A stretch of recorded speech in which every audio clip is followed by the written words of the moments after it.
This is Stephanie Diaz De Leon. This is Nicholas Garton. This is Omar Waheed. And this is Rob Chappell.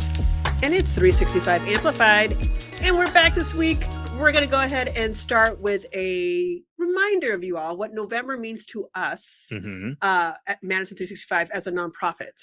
Right. It is News Match season. It is. Which is a program of the Institute for Nonprofit News, wherein several other foundations pool some money, and they tell us and lots of other nonprofit newsrooms that whatever donations you get, we will match them. Yep.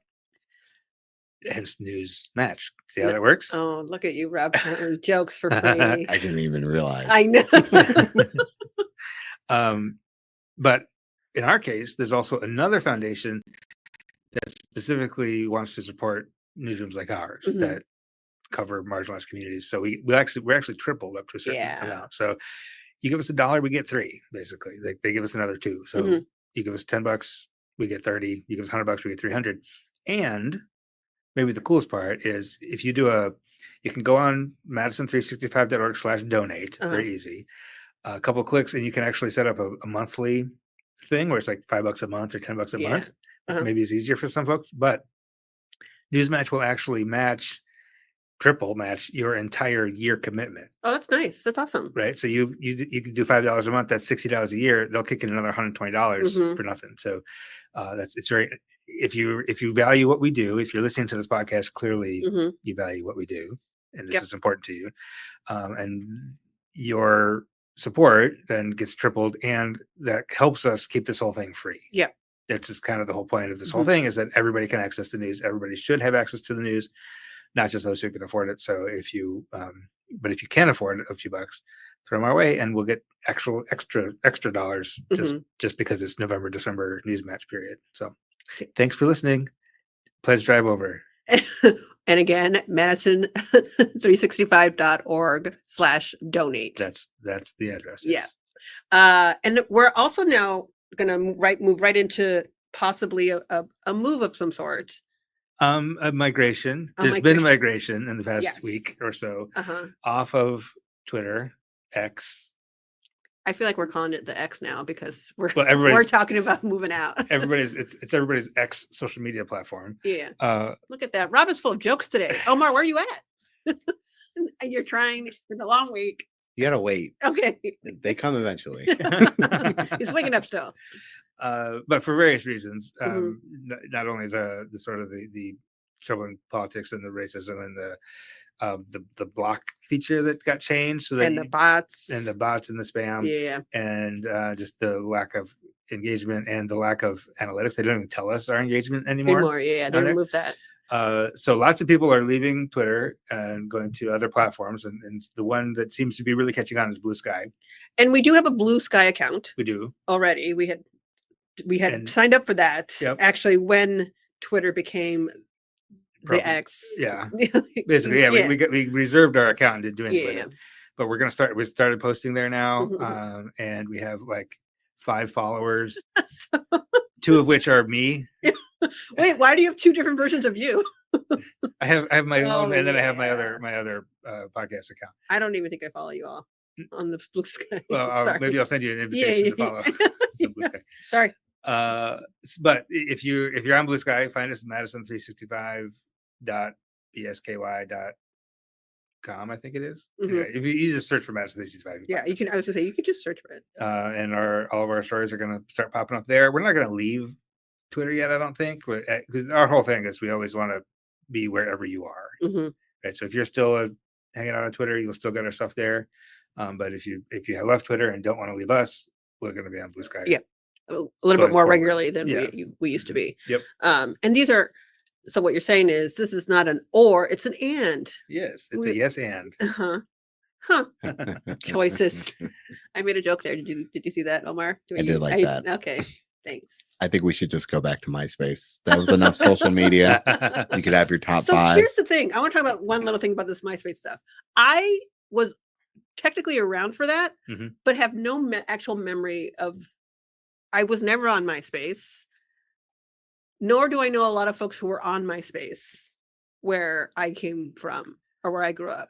Like that was not a thing for us. So when folks talk about it, I'm like, what do you mean? How did you all how did you all, who lived there? Who was there? I think I had a MySpace. Everyone Who was except Everyone Nicholas, you. except were you. you? My crew, we were not on MySpace. It was not your space. It was not. I was not invited. No, but we just didn't. I'm fascinated when like folks are like, oh yeah, I remember MySpace, and we should use MySpace. And I have no idea what you're talking about. So you were never in anyone's top 5. I did not want. And here's the thing, I'm cool with that. I'm all right with that. I don't need. It's unbelievable. No, but I was so surprised, or I'm still surprised how much MySpace still comes up in culture in a way that like It was sort of a touchstone from the Absolutely. past because it lasted such a limited period of time. Is that what it was? Like, how long was it? I think It had a whole short shelf life. years. Did it really? Yeah. It was a few years. Yeah. I feel like Facebook just completely took I mean, over. Facebook took forever for me and folks that I knew to Yeah. get on because we just were like, eh. Well, it was locked to college students Yeah. for a good So, amount of time. so Facebook was around when I was in college, and such like that, and a bunch of us got invited to it, and we were like, no, and it wasn't called Facebook. It was The maybe it was so it was, yeah. But we were just like, whose face are we going to look at? Like, no, Yeah. like we don't have time for this whatsoever. I will say I was on Friendster See, briefly. I didn't know. Pre MySpace. It's pre MySpace. It was the very first Look at Rob. The history of Rob. social media as we know it now, it was like connecting to people you know and then people that they know. That was the whole. Oh, okay. That was the new thing in about 2003, 2002, 2003, something like that. And that was like the big novel thing that you could connect with people you knew and then people that they knew. That was the extra layer of friends of friends. And that was. I'm not sure what the point was of that at that point, but It got. How long did that last? a few years, 3 or 4 years, and then MySpace overlapped it, and then Facebook kicked it off because somebody, Friendster never decided to monetize. Like they just didn't want to become a business, so they just went away. Yeah. Whereas MySpace wanted to. I don't know. I'm always curious. Like, who was on MySpace in this room? What were your top 5? Because I actually don't know what that means. I don't. So there's top 5 friends, except for the founder of MySpace would occasionally just go into your account and then throw himself in the top 5 every so often.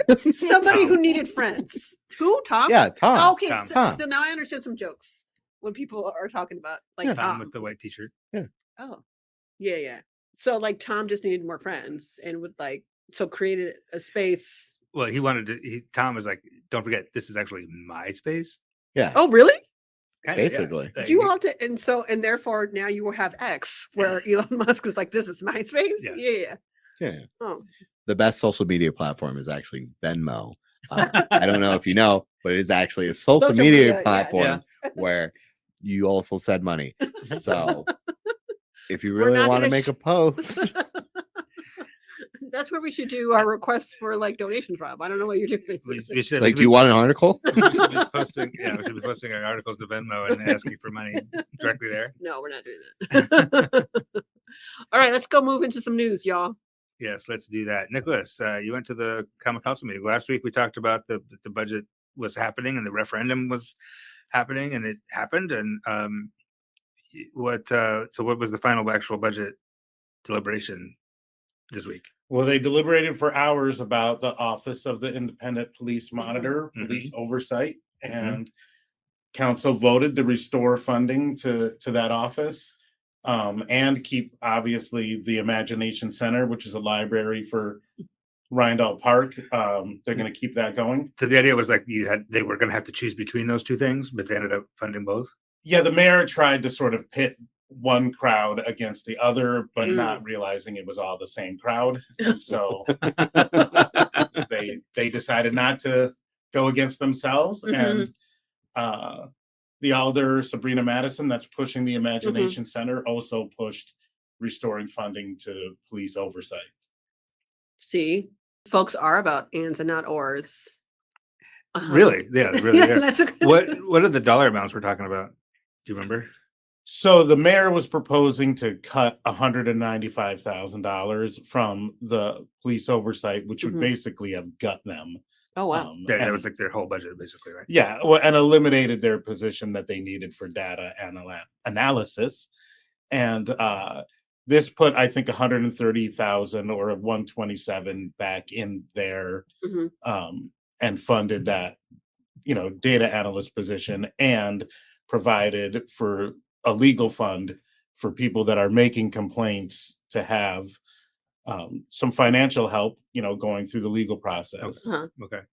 And it sounds like they just had a press conference where they're actually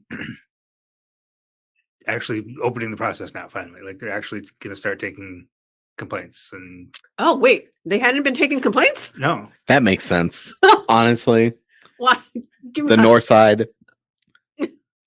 they've been basically getting up and running. They like staffing up. They hired the director, the actual monitor. Oh, sure. That takes, I mean, it does take some time to set some It took a long time. process. Yeah.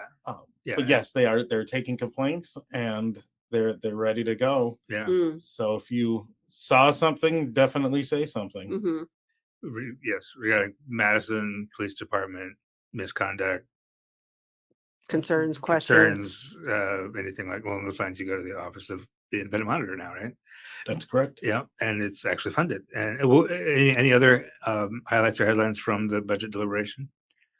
That was the big highlight. was the They big had one? a little discussion about, older adults funding, and I think passed an amendment to give some more funding there. Mhm. Okay. All right. Well, thanks. City council meetings are often difficult to sit through. So Yeah, thank you. that's- How long was that one? That one was still going at like 11:30, almost midnight, when Mhm. I was laying in bed and decided I'll just see what the vote was and see what happened. And That's the best way and to I do had to refresh because I was like, this can't still be live. Like, but it was. Yeah. a lot of business. City council typically routinely goes to 2 or 3 in the morning, which is insane to me. I usually give up at 1. Yeah. I like how you all have your limits, like 1:11-ish. Yeah. I Right. can't imagine good governance is happening at that hour, but Yeah. that's a whole Maybe other not. topic. Yeah. Let's go ahead and move into our next story.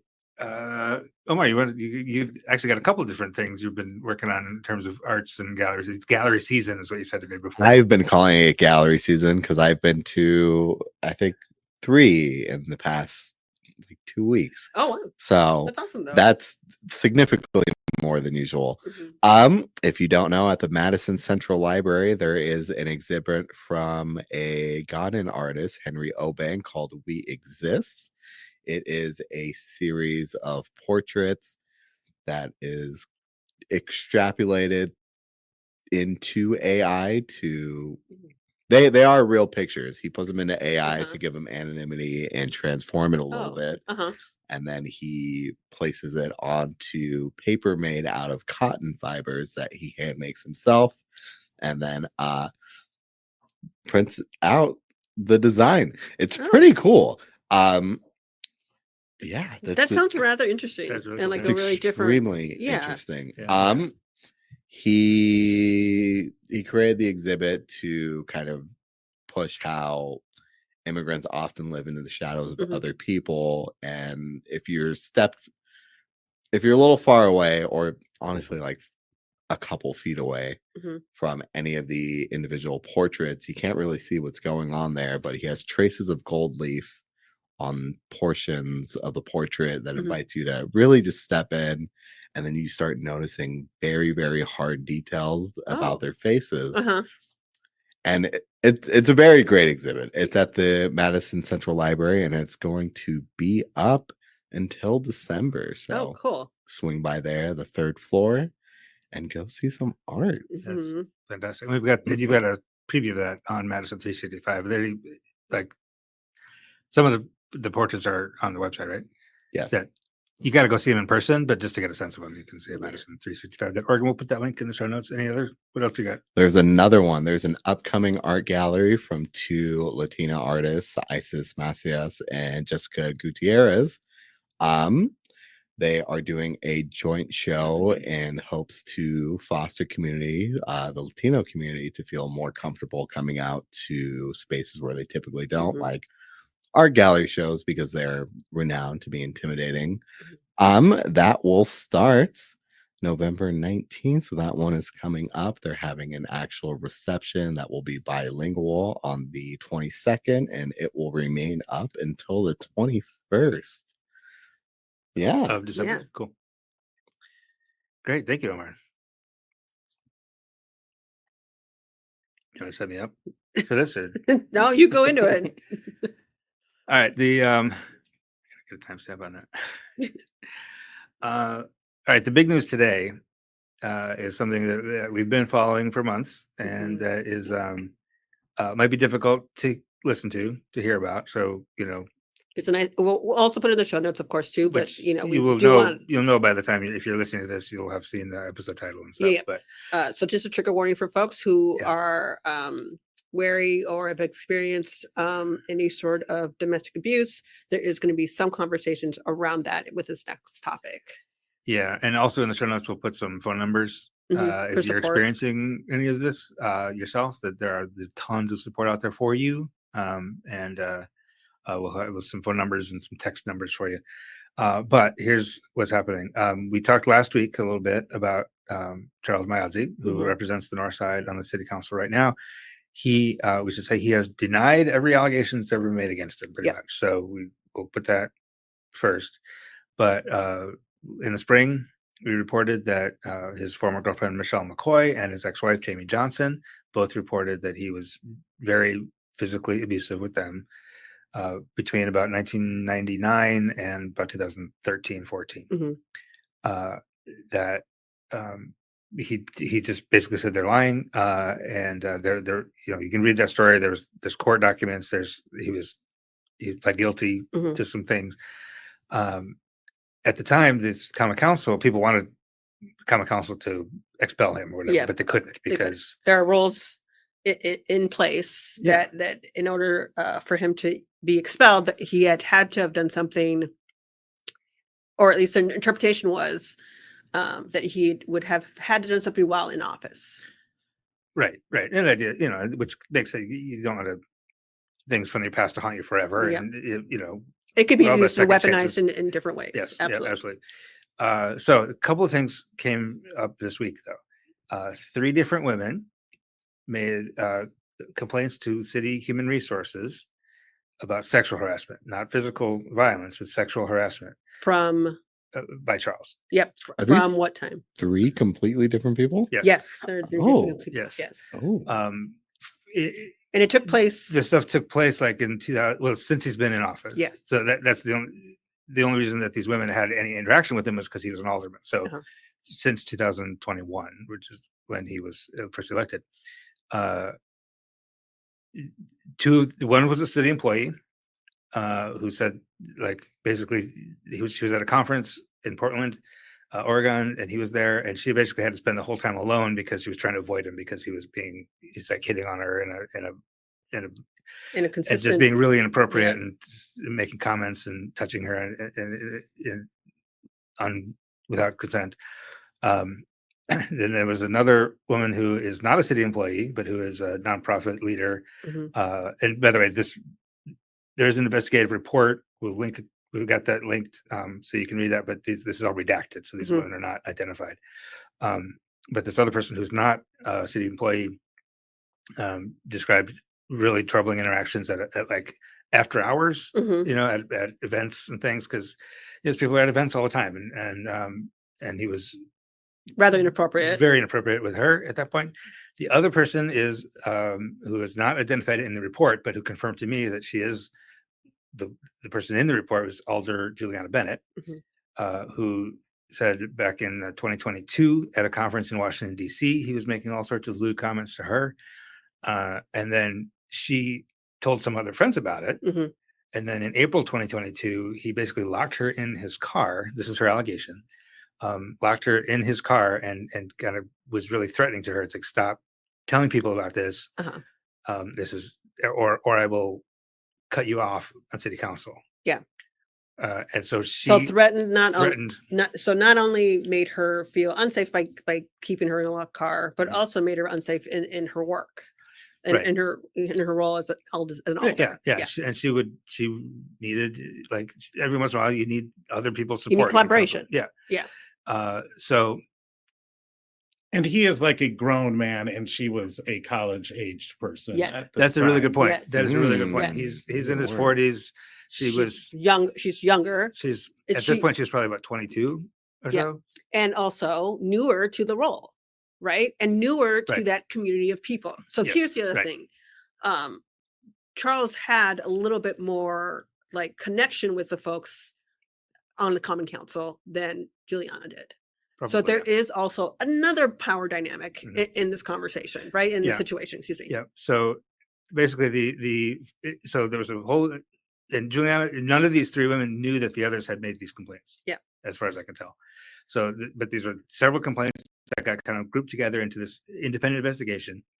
And basically it found that the city employee and the nonprofit executive, they basically believed that what they said was true, but that the behavior, the conduct did not meet the standard of unlawful harassment as defined by city policy or state law. So basically the allegations are, it literally said, like, these women are credible, Charles is not credible.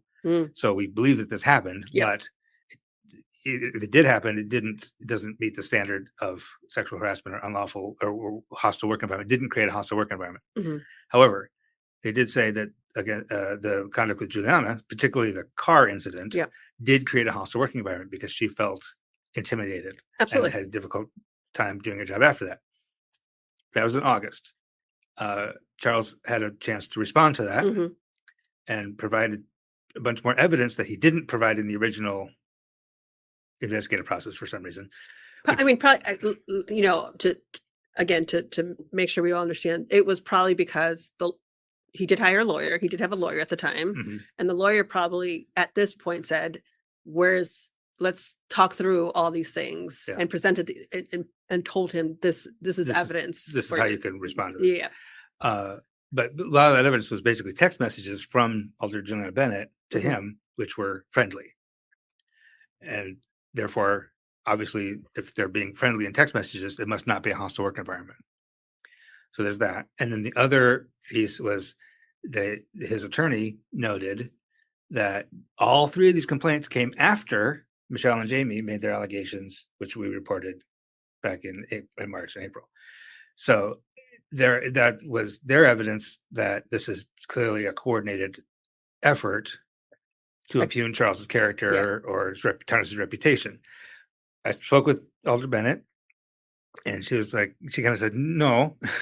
Well, the fact is that these three women didn't know each other. Juliana was surprised to see two other allegations in the report, which she got the report just this past Tuesday. They were unaware of each other. Yes. They didn't know that each one had independently gone to the city to file some Exactly complaints. Right. Exactly right. So, but the way Juliana said is yes, it's true that Michelle and Jamie coming forward inspired me to have the courage to come forward.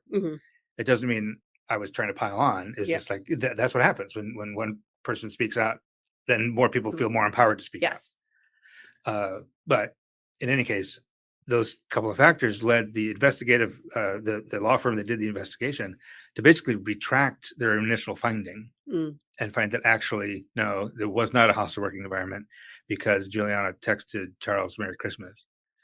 So clearly she wasn't that intimidated. Literally, that's one of the quotes. Again, it is in the report. It's. Yep. And you can read the report. So that was Tuesday that they received the report, and I got the report yesterday or Wednesday. Yeah, and reported that. Now the other thing, the thing that's just out today, if you go to madison65.org, it's right on the front page. There is another substantial allegation of prolonged domestic violence, and this time the survivor is Gloria Reyes, who you may know that name. She was the school board president. She ran for mayor. She was deputy mayor. She was deputy mayor for 5 years under Paul Soglin. She was a police officer from 2002 to about 2014. Prominent person, lifelong Madisonian, proud alum of Madison East, which we are reminded of all the time when we talk with her. But she and she recently left town. She's now the deputy manager of the public safety department in Ramsey County, in St. Paul, Minnesota. There's been questions about this because after our first story came out, people kind of made the note, put it together that Gloria and Charles were dating from about 2018 till late 2021. So, but nobody, so there was always, they're kind of like, I wonder what happened there. Yeah. What happened there was, she says, that she experienced domestic violence. Yeah. At his hand. And what she did during that time, which we have now seen, she started in January 2019 taking pictures of bruises on her body and emailing them to herself. Yeah. So she had been documenting her experience after a certain point, right? She did, according to the story, she did explain that the physical abuse started about 6 months into the relationship. Yep. But she did not start documenting until about 2019. January 2019, that's right. And we reviewed, she showed us photos. We're not publishing those photos. Nope. But she showed us photos of herself with a black eye, with bruises on her arms. With multiple black eyes. And bruises on her legs, bruises on her throat. Bruises on her forearms. Right, her where she elbow, was, where she would characterize it as defending herself. So again, she maintains that these are all by Charles. We can't prove that, but they were dating, and these things correspond to times when they were dating, and then it was kind of off and on again. Yep, the same as it was with Michelle, which we talked about and earlier. Jamie as well. Yep. But these photos and these emails correspond to times when they were together. She had broken up with him when he decided to run for common council, which would have been late 2020. She is the founder and administrator. She still is. She still runs the organization from Minnesota of an organization called Adelante, which supports people of color running for office. Right? They help in Dane County. They help. Yeah, and they're nonpartisan. Nonpartisan, nonprofit. Anybody who's of color, black or brown, can ask them for help. They do training for candidates. They help with field. They help with doors. Helping find staff. Yep. Yeah, they'll connect you with a campaign manager. They'll help you with fundraising, and basically they don't turn anybody away. So she got a call late 2020 from Charles. This is after they had broken after they were broken up, and said, I need help with, I'm running for office. I need help. And she said, well, everybody can have help. So there's a training coming up, et cetera, whatever. Then they struck the relationship up again. We'll mention, and I talked with Shannon Berry, the executive director of Domestic Abuse and Intervention Services. And if you're wondering, she told me that on average, it takes 6 attempts to leave a relationship like this. Yeah. So if you're wondering why did she keep taking it back, because that always happens. Yeah. It's not our question. It's not for us to ask why, but it's we will always help give. Happens. Yeah, it often happens, and we're here to help give context in case that question arises and such like that. That it is a consistent issue, with regards to women who are and men as well, who are in those situations where they find themselves stuck in that cycle, right? Stuck in going back to the alleged abuser, and finding themselves in that same situation again. Right. Yeah, and so she was in that situation again. He won the election. He defeated the incumbent. Adelante did endorse him because they basically endorsed everybody that they helped. Yeah. And while they were dating and things seemed good, she did at that moment, she made a financial contribution to his campaign. Yeah. After he won election, things seemed to be fine better, for a bit. This is Gloria telling us this. I will say I reached out to Charles as we're recording this right now. He hasn't responded. If he does respond, I'll include that in the story. But Gloria's account is that after he won election, things started to get bad again. We saw emails from June 2021 where she was basically telling him, like, she sent him a photo of her throat with a bruise on it, saying, this is, I regret helping you in office. I thought you would change. And that's what she told us, was that like I thought him being on council would like make him a better person, or that he would act better at least. Yeah. Um, Or that he had something positive yeah. in his life, Right. you know, and that had his own like thing that was his, Right. that it would put him in a better position and be a better partner Right. in that relationship. Yep. And she alleges now that it did not happen. That by June he was already being abusive again. That June 2021, so about the elections in April 2021, so 3 or 4 months into his term on council, he was being abusive again. They broke up. Then by in the fall they were back together, and her again allegation is shortly after Thanksgiving in 2021, like late November, he actually knocked her unconscious. And that, again, allegedly, and wouldn't let her go to the hospital and stuff like that. And that was finally it. That was the last time. A year later, she's running for mayor. She told us she was kind of worried about that he was still on. The same election where she got 44% of the vote, did not win the mayoral race, but he won won re-election to the council at the same time. So she was like thinking, he's everywhere I go. I'm always gonna be looking over my shoulder, kind of thing. You know, and according to the story as well, that she also experienced him sort of approaching her at events and such, right? And saying things to her privately between the two of them after they had broken up and as she was running. So there was a constant presence of him, not just because she saw him, right, but because he was approaching her all the time, right? And in very public events where she was trying to be stone-faced, be professional was what the word that she said. Yep. Be present to the space, but was, you know, very aware. And this is a year after they've broken up. Well, and but constantly throughout that year. Yes, yeah. Throughout that year at public events, she would approach him, or he would approach her. Excuse me.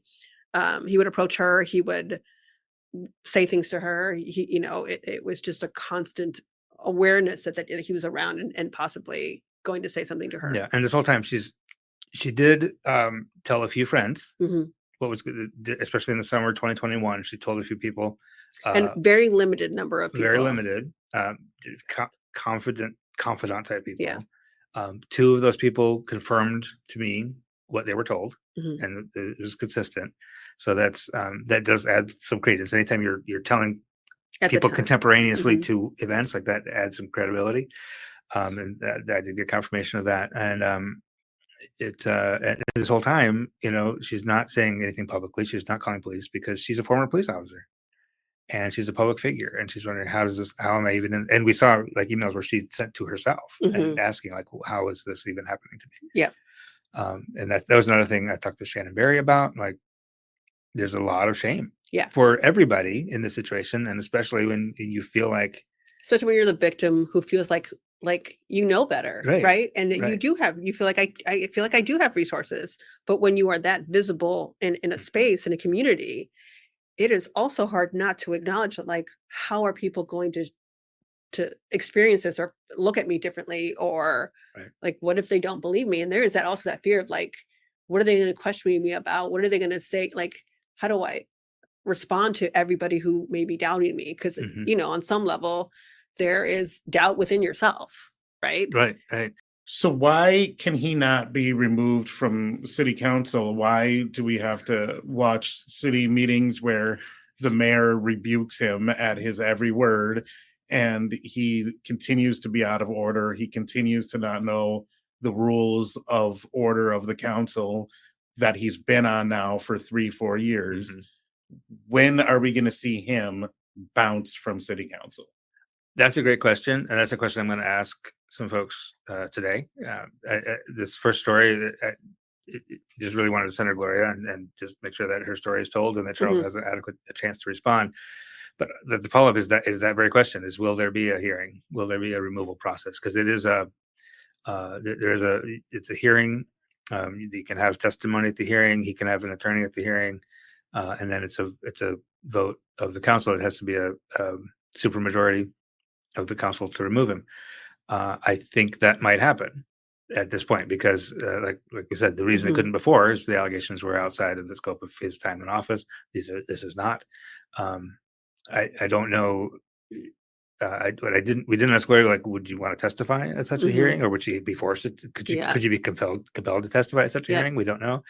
But with but it might also be that with only however many months left on his term, his term is up in April. He may just kind of foul himself out Yeah. on his own. Or folks might just decide, look, we'll just let him lose the election, maybe. Yeah. Or we know he's got an opponent, and Carmela Glenn is running against him. Yeah. So it might happen very quickly. We might just set it aside and not put everybody through it. Yeah. And they may apply the same rule, like, well, is it currently happening? When did it happen? Right. It'll be interesting how they look at that Yeah. and interpret that Right. rule specifically in this case. Right. Or will they try to say, like, well, it wasn't anything to do with his official duties or something like that. Well, and also Gloria may not come back down to have this conversation with folks if council asks her to. Right. She even said, like, it doesn't even matter to me if he's on council or not.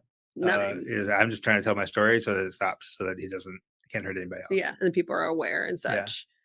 Yeah. And Gloria was very cognizant of why she made that decision to go to Ramsey County. Yeah. Right. Right. She very much shared, and it's in the story as well that she was ready to move away from him. Yeah, and that wasn't maybe the only factor, but it was a significant factor. Yeah. Because again, he was everywhere. Yeah. That she was. Yeah. Right. And not necessarily sometimes because she was there. Mm-hmm. He was there because he was also showing up as a Alder to events and such. Yeah. And he's still got some authority and power that, that he could use. I guess. She also said that as it happened, she was just accepting that job up in Ramsey County, just as Michelle and Jamie were coming forward with their story. And she actually thought about coming forward at that time with them. And kind of at this point, she said, I wish I could have stood in solidarity with them. And she was very grateful and appreciative of their courage, but she just wasn't ready yet. But wasn't ready yet. And again, to anybody who is been through this, I do like to remind people, like, we are not owed their story. Right. A process of healing is their process to go through at their time as they are ready to. And even when they, again, the process of healing is multidimensional. There's so many things that has to go through it. And sometimes healing doesn't necessarily mean I have to share my story. Healing has varying degrees. And we should appreciate and support folks in that healing as long as it does not harm others in a way that or is self-destructive and such. So we are not owed Gloria's story through, and her process was her process. As much as she wished that she could have done something different back then, she just wasn't ready, and that's okay. Yeah, it's entirely okay. She was trying to create something new in Minnesota. She was trying to make a clean transition, and just wanted to move on, and is now ready to come forward as she's gotten settled up there. She actually spoke with the county manager, who is very, very supportive up there. So all of her people around her up there are being very supportive, apparently, and which is great. Is now ready to tell the story, and that's what we're doing. So again, it's just to reiterate, these are allegations that have not been proven in court. That we've seen photos that seem to indicate that she's telling the truth, but we don't know for sure, and we haven't heard from Charles. At the time of this recording, as we're recording right now. If we have, by the time you're listening to this, then it'll be in the story. He did deny all the allegations before, and he feels he kind of made some statements that he feels vindicated by the sexual harassment report, investigation report, which is separate. So that's where we are now, and we'll continue to follow this. We'll talk with some folks about sort of the political implications, and we'll be reporting on that over the next few days, and we'll keep on top of it. Let's take a break. We'll be right back with something later.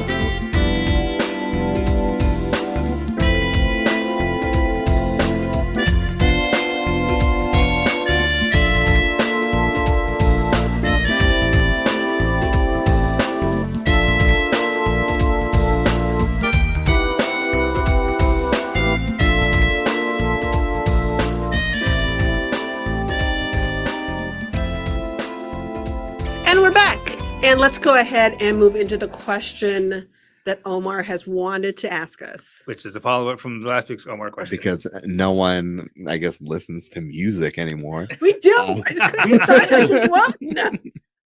No one is passionate about music. Oh my why goodness. anymore. There, I'm still gonna say my thing. Favorite album this year. I will start because it's my question. Schoolboy Q's Blue Lips or the Maria's Submarine. Best albums. Best albums. So we get to do two. You get two. All right. Wildly different genres. Those are widely different genres.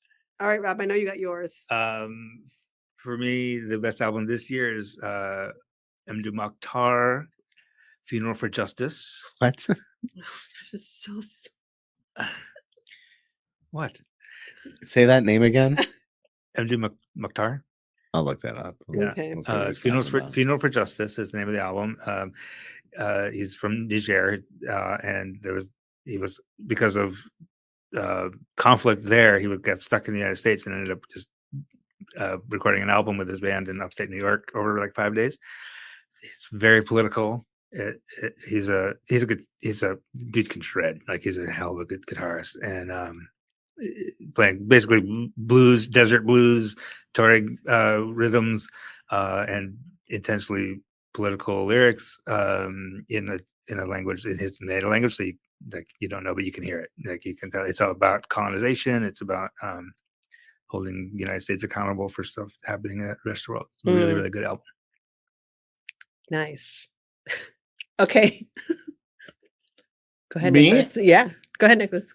Well, I think anytime you have Beyonce doing like a country album, that works for me. So I'll go with Cowboy Carter for that.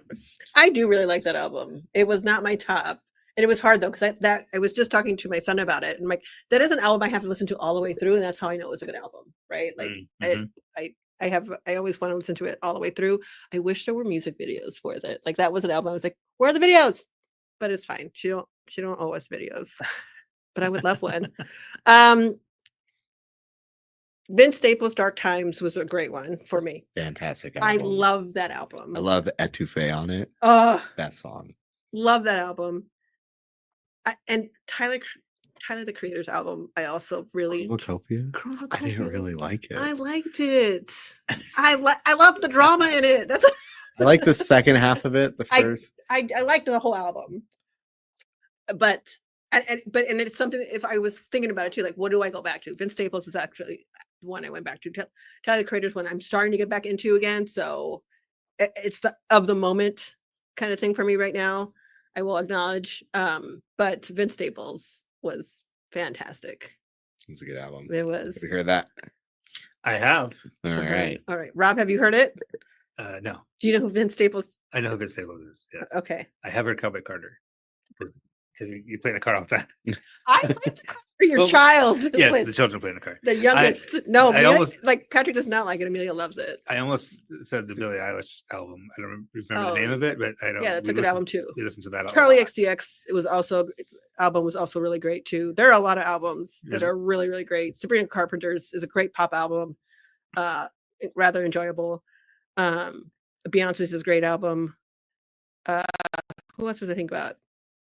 Yeah, but Billie Eilish's was a great album as well too. This was a good music year It after a was. couple down Was. ones. Yeah. I know. Yeah, it was great to hear. It was a good, and I felt like they all came out in like summer, right before summer, and in very different genres and such like that Mhm. too. Yeah. My youngest or one of my kids wants to know, is Kendrick coming out with an album or not? Every 8 years. Is it time? I will give my hot take. Kendrick Lamar is not the best rapper on his label. He is the best artist, but he's not the best rapper. Preach it. Keep going. Don't stop. J Rock? I mean, Come yes, on. great rapper as well. I don't know yet if they're better than Kendrick. We'll see. I want to see more. I want to see more from He is the best artist on the label, as of but like barely. barely. But he's not the best rapper. No, And it's not even close. He's not even like the top 3 no. best rappers. But on like that I label. said, I want to see more. Like you got to do more, a little bit more before you get anything from me. You don't get no titles yet. Nicholas. Can you be the GOAT with like 3 albums? I think so. I think not. Okay. Oh, we'll Mm, see. We'll we'll see. see. We'll see how We'll things see. We'll like have go. another riveting music discussion soon.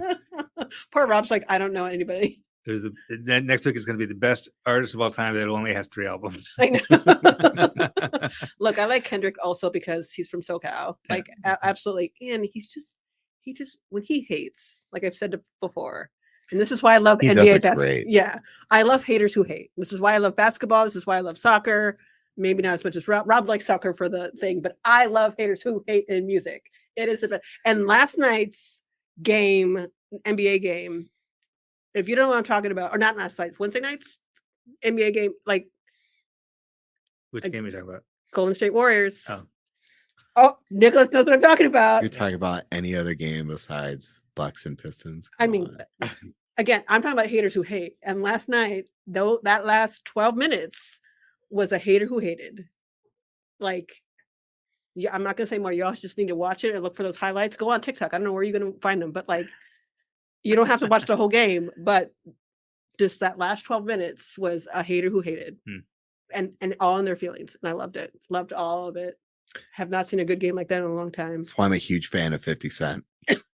He is somebody who He is the hater. he is that that hates. hate. Yeah, 50 loves to hate. loves to hate, and I love him for it. I know. This is why I love Kendrick, because I was like, oh, he came out hard this whole year. But 50 Cent also is enjoying his time as well right now. All right, y'all. We'll be back next week.